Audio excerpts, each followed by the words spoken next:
வணக்கம். உங்களுக்காக செல்வராஜ். இந்த பதிவு ஒரு பயிற்சி நோக்கத்துக்காக மட்டும்தான் கொடுக்கப்படுது. அதனால் தயவுசெய்து பயிற்சிக்கு மட்டும் பயன்படுத்துங்க. ரெக்கமெண்ட் எடுத்துக்காதீங்க. வாங்க சேனலுக்குள்ளே போகலாம். இது நம்மளுடைய யூடியூப் சேனலுங்க. இதில் டெலிகிராம் லிங்க் கொடுத்துருக்கேன். இதில் நிஃப்டியோட லைவ் அப்டேட்ஸ் டெய்லி கொடுத்துட்ருக்கேன். இதுவே உங்களுக்கு ட்ரேடிங்க்கு ரொம்ப சப்போர்ட்டாக இருக்கும். முடிஞ்சால் கனெக்ட் ஆகி ஃபாலோ பண்ணிக்கங்க. இதை கிளிக் பண்ணிங்கனாவே உங்களுக்கு டெலிகிராமில் கனெக்ட் ஆகிடும்.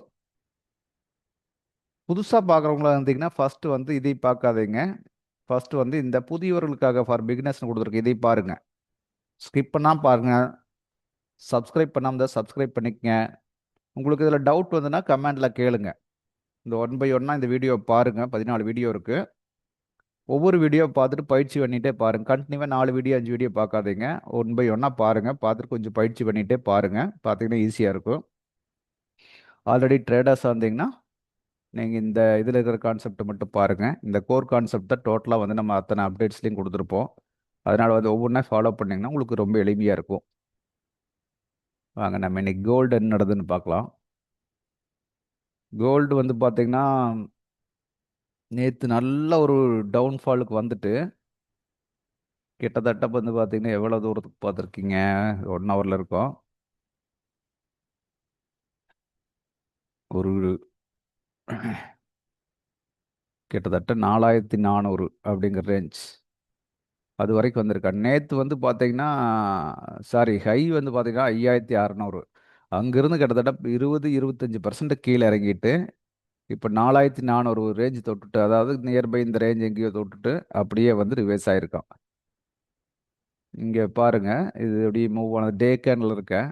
வந்து ஒரு இங்கே ஒரு கன்சல்டேஷன் கொடுத்துட்டு மறுபடியும் மேலே போய் அப்படியே போயிருக்கா. இப்போ இந்த கிட்டத்தட்ட இந்த ரேஞ்ச் வரல, பட் இந்த ரேஞ்ச் வரைக்கும் வந்திருக்கான்னு சொல்லலாம். இந்த ரேஞ்ச் வரைக்கும் வந்துட்டு மேலே மூவ் ஆயிருக்கா. வந்துட்டு கொஞ்சம் ஒரு புல் பேக் கொடுத்துட்டு இருக்கான்னு இப்போ 1 ஹவரில் பார்ப்போம்.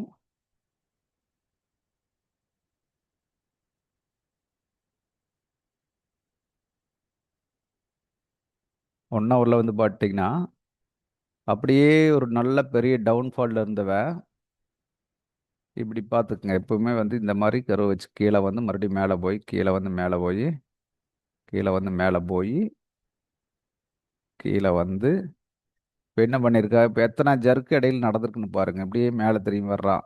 திரும்பி வந்து கீழே வந்தவன் இப்போ லோவுக்கு வரல, வராம மறுபடியும் மேலே திரும்புகிறான். அப்போ நீங்கள் ஒவ்வொரு பாயிண்ட்டை இங்கே கால்குலேட் பண்ணி பாருங்க. இந்த பாயிண்ட்டு, இந்த பாயிண்ட்டு, இந்த பாயிண்ட் இப்படி போடுங்க. அப்போ ஒவ்வொரு ரேஞ்சும் அவன் பிரேக் பண்ணிட்டு மேலே வர ட்ரை பண்ணுறான். ஃபர்ஸ்ட் ஒரு ரேஞ்சு பிரேக் பண்ணிட்டான். ஃபர்ஸ்ட் ரேஞ்சுன்னு எடுத்துட்டிங்கன்னா பாருங்க, இந்த இடத்துல வந்து இவ்வளவு தூரம் போயிட்டு கீழே வந்திருக்கிறான். கிட்டத்தட்ட இப்போ இந்த ரேஞ்சு தான் இருக்கான்னு வச்சுக்கோங்களேன்.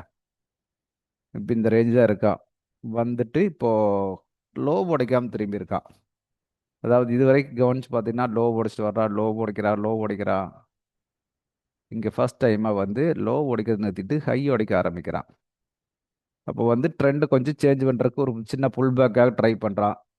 இது எது வரைக்கும் போகும்னு தெரியல. பட் வந்து பார்த்தீங்கன்னா இது இறங்குனது வந்து பார்த்தீங்கன்னா இந்த ஒரு பெரிய பிக் ஃபாலுக்கு அடுத்தது, இந்த ஒரு 1 ஹவர் கேனில் வந்த பிக் ஃபாலுக்கு அடுத்தது அப்படியே வந்து சடனாக இறங்காமல் கொஞ்சம் கொஞ்சமாக கொஞ்சம் கொஞ்சமாக ஒரு ஸ்டெப் வச்சு இறங்கியிருக்கிறான்.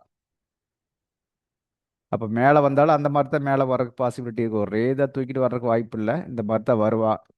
எந்த பாயிண்ட்ல வந்து ரிவேர்ஸ் மறுபடியும் ஆகுறான்னு தெரியல. வந்தோடனே இங்கிருந்து இப்படியே வந்துட மாட்டான். எகைன் வந்து ஒவ்வொரு ரேஞ்சிலையுமே கொஞ்சம் ரிவேர்ஸ் பண்ணிட்டு தான் திரும்புறதுக்கு வாய்ப்பு இருக்குது. பார்ப்போம் இது வரைக்கும் வர்றான்னு பார்க்கலாம். இது 15 மினிட்ஸில் என்னென்ன சான்ஸு கொடுத்துருக்கு அப்படின்னு பார்த்தீங்கன்னா 15 மினிட்ஸில் அது ஒரு பெஞ்ச்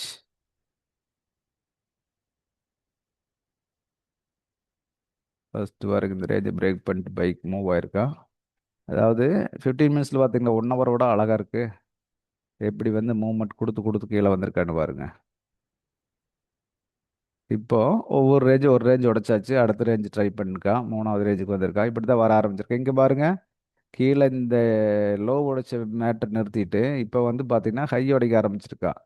இங்கே பாருங்க, ஒரே மாதிரி சப்போர்ட் எடுக்க ஆரம்பிச்சிருக்கா. இந்த பிளேஸை பிடிச்சிட்டு ஒரு சப்போர்ட்டை பிக் பண்ணிட்டு அங்கேருந்து மேலே மூவ் ஆயிட்டு இருக்கான்.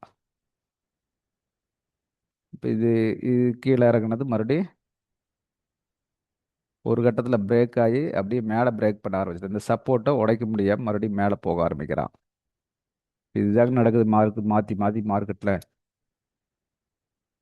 ஸ்டெப் வச்ச மாதிரி கீழே இருக்கிறது, ஸ்டெப் வச்ச மாதிரி அப்படியே மேலே போடுது. இது எல்லாமே இந்த ஒரு சப்போர்ட் ரெசிஸ்டன்ஸ், ஒரு பிளேஸ், ஒரு ஏரியா, இந்த மாதிரி இடத்துக்கு தான் வந்து அவன் கரெக்டாக மேட்ச் ஆகிட்டு இருக்கான். கவனிச்சு பாருங்க, உங்களுக்கு தெரியும். பயிற்சி பண்ணுங்க, அப்போ தான் உங்களுக்கு நல்ல ஐடியா கிடைக்கும். டவுட்ஸ் ஏதாச்சும் இருந்தால் கமெண்ட்டில் சொல்லுங்கள். அடுத்த பதிவில் மறுபடியும் சந்திப்போம்.